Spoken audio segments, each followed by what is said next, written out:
And we're now pleased to be joined by the Mayor of Kimberley, Don McCormick. Don, welcome to the show. Thank you, James. Pleasure to be here. Now, Don, you moved here in 2003. From Saskatchewan, what was the idea behind coming to Kimberley from the prairies? Well, we had discovered Kimberley in a golf run through the Kootenays for one of our anniversaries. My wife and I threw the golf clubs in the back of the Jeep and away we went. And we discovered Kimberley on Thursday night. We didn't even golf here, ironically, but we did get a feel for Kimberley and loved it. So from there, we kept coming back every year, started spending more and more of our holidays here, and then in 2000 decided that we were going to buy a property in advance of us moving out here full-time at some point in the future. And when you did come out here, that was 2 years after the Sullivan mine closed. What was the mood like around town? Because obviously that had been a big part of the town for over a century. Well, we started planning our home. We built on an acreage just outside of Kimberley, and we started planning our home right in 2001 as the mine was closing. And the people that we had met around town thought we were crazy. That Kimberley was going to be a ghost town. Why would you invest your life savings in this community? And we just stood back and looked at folks and said, have you looked around and taken a look at what you have here? And I think a lot of people had not. They were fearful of what was going to happen from a jobs point of view, and as a result of that, really didn't feel that strongly about what the alternative was going to be after the mine closed. And you yourself got personally invested in the town. You're heavily involved in Rotary and the Chamber of Commerce, and now, of course, you've spent time on council, and now you're the mayor. Did you have a vision right from the beginning? Was that kind of always the plan, that you thought maybe one day you could be the mayor of this town? No, not even close. What we discovered after being here full time for a couple of years is that in a small community, there are many, many things that need to get done, and the small communities rely on service clubs, they rely on nonprofit organizations, and that whole infrastructure to really get work done. And so the first thing I did was join the Rotary Club.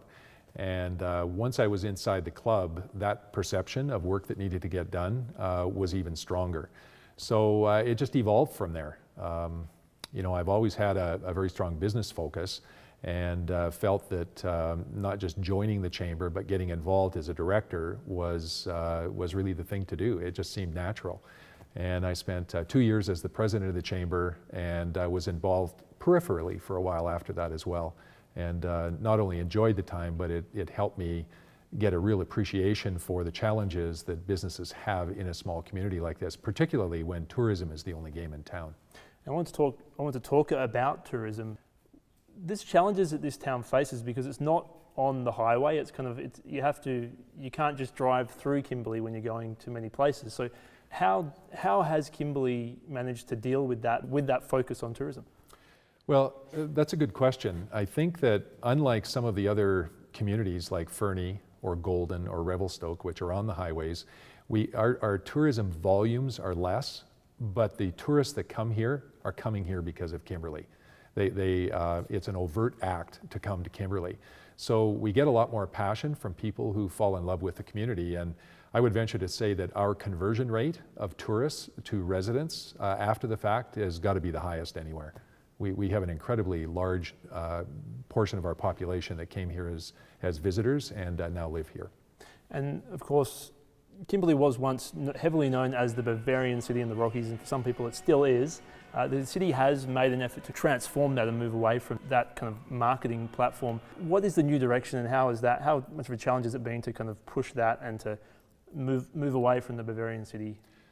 Well, initially it was a huge challenge. Kimberley was the Bavarian city of the Rockies for almost 30 years. I mean, it was a very long time. And what people didn't notice was that over the past 5 or 10 years, the commitment to that theme was getting less and less.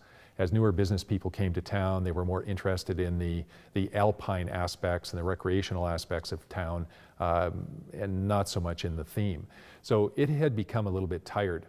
The fact is, though, that after 30 years, there's millions, literally millions of people around the world that know us as the Bavarian city of the Rockies. You don't do away with something like that. It has now become part of our heritage, and it's something that I think over time we will continue to celebrate. A good example of that's Oktoberfest. Every October, the Arts Council now puts on an Oktoberfest that pays homage to that heritage. But what we're trying to do now is to move forward with a broader perspective on the community, and it's not tied around a theme. And when we made this change, when we got new tools for marketing our community, a lot of the locals, a lot of the folks that live here were having a real tough time with that, especially those that were really tied to the Bavarian theme. But I think now it's been 3 or 4 years since we've had the tools in place. A good example of what we're doing now are the billboards that we have coming in from the major highways across town that have been wildly successful at demonstrating kind of the vibe that you can get when you come to Kimberley. So I think people are less concerned with it today than what they were 3 or 4 years ago. And of course, one of the biggest parts of the Bavarian City theme is the Platzel, the central part of the town. How important has the Platzel been? Because that is still very much the focal point of the town, isn't it? Absolutely, and it will continue to be. So what that is very much a European style development that, again, Kimberley took on 30 years ago. It's the kind of downtown promenade that many cities in North America are striving to do today. I know for a fact that many of the businesses on Baker Street in Cranbrook would just kill to have a promenade similar to what we have here in Kimberley, and yet we've had it for 30 years. So it continues to be important, and as I said, I don't think there's any move to even change the name. Platzel, it's the Platzel, and it does pay homage to that heritage we have. And it has seen quite a revitalisation just in the last few years here with the change of the types of businesses that are in there, hasn't it? It has, and it's a transformation or a transition that was inevitable. In the earlier days of when the mine was still open, the types of stores that ended up here to support tourism were what I would call trinket kinds of stores, where it was touristy kinds of things that people would buy in a community and take home.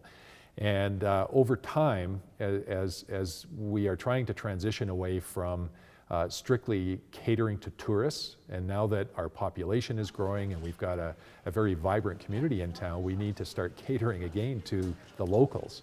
And so over the past 5 years, we've seen a really vibrant transition to a new type of retailing that actually sees us now have a shoe store in town. I mean, we haven't had a shoe store here in many, many years, but we now have what I would describe as a high-end shoe store that has been extremely successful. And if you look at each of those new businesses downtown, they are leading the transformation of not just the Platzel, but the community. And of course, when it comes to sports, the local hockey team is a very important part of the fabric of this town, the Kimberley Dynamiters. Just how much do the Dynamiters mean to you and to the city of? Well, it's an awesome place to be. The rivalries between Fernie and Creston, and certainly the teams up the valley, are an important part of us establishing our identity. And there have been an average of about 1,000 people a game that have been coming out to see the Dynamiter playoff games. And I was thinking, I think the Civic Center holds about 1,200 people, so it's not quite full. And I keep thinking, geez, why can't we fill that up?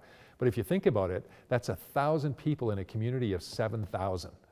And that's 15% of our population that comes out to watch the Dynamiter games. So that'll tell you how important it is to to the people in the community. And from a personal perspective, now you've been here since 2003. You've been here for 14 years.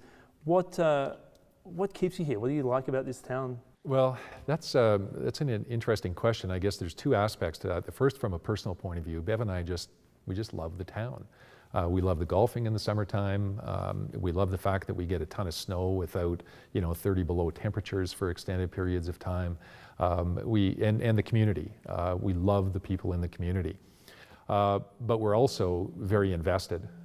We talked about the things I had done earlier. Certainly as the mayor, I have an investment in the things that I'm trying to do and the changes that I'm trying to lead to take Kimberley to the next level.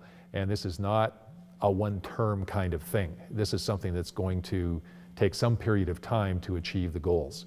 And so I'm extremely committed to seeing this through to really enabling Kimberley to be all that it can truly be. All right, Don, well, thank you very much for joining us on Where You Live. My pleasure, James.